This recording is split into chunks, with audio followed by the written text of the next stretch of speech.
The security agreement aims to diffuse tensions over oil payments, which officials warn could spark a war between the two countries. Landlocked South Sudan controls 3/4 of Sudan's oil production, but needs to sell its crude through northern export facilities.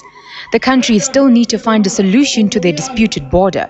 Both sides have pledged to refrain from launching any attacks.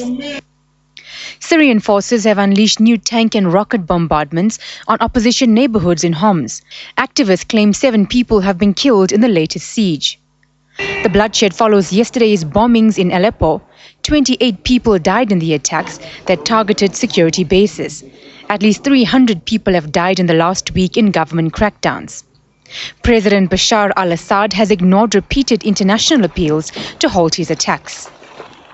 The world is deeply divided over how to end the 11-month conflict.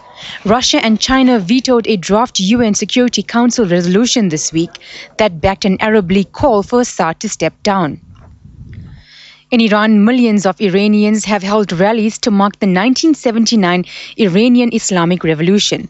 The celebrations come amid heightened tensions over Iran's nuclear ambitions. President Mahmoud Ahmadinejad told thousands of supporters that the country will soon announce advances in its nuclear program.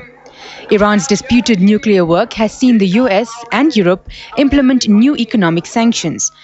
But Iran's leaders deny the sanctions are having an economic impact. Archbishop Emeritus Desmond Tutu has urged China to grant autonomy to Tibet.